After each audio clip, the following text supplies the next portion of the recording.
Dibuat kilat 3 hari, baju adat untuk Jokowi diantar kurir khusus. Baju paksian dari Bangka Belitung yang dipakai Presiden Jokowi ternyata dibuat dalam waktu singkat yakni 3 hari. Baju paksian dari Bangka Belitung menjadi baju yang dipakai Presiden Jokowi saat menghadiri sidang tahunan MPR 2022 di Kompleks Parlemen Senayan Selasa 16 Agustus 2022. Baju adat paksian yang dipakai Presiden Jokowi dibuat oleh perajin lokal di Bangka Belitung.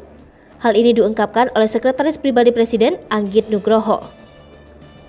Baju adat ini diperoleh langsung dari perajin lokal di Bangka Belitung. Pihak Sekretaris Presiden menyampaikan ukuran baju dan celana Presiden. Perajin tersebut yang menjahit dan menyiapkan baju beserta aksesorisnya dalam waktu sekitar 3 hari. Setelah jadi, baju adat dibawa kurir dari Bangka Belitung menuju Jakarta.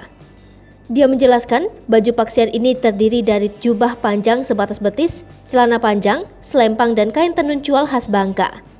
Sedangkan untuk penutup kepala dipakaikan sungkon. Pada baju juga terdapat ornamen hiasan bermotif pucuk rebung.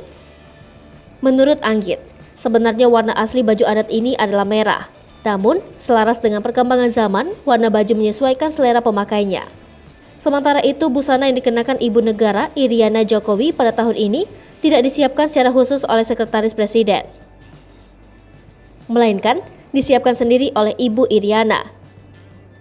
Dari mulai desain, pemilihan bahan hingga menjadi baju siap pakai.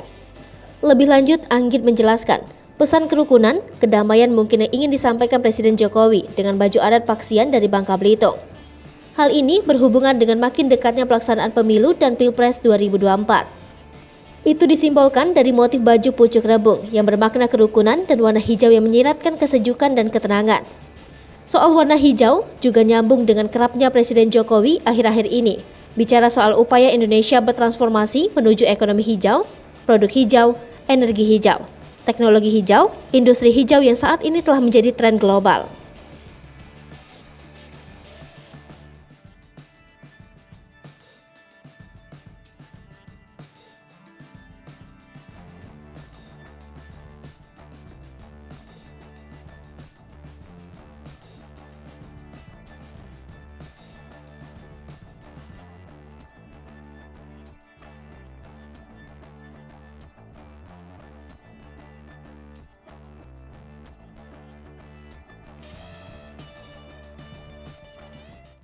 Hai pemirsa Sri Popo TV, jangan lupa komen, like, dan subscribe, serta tonton terus berita-berita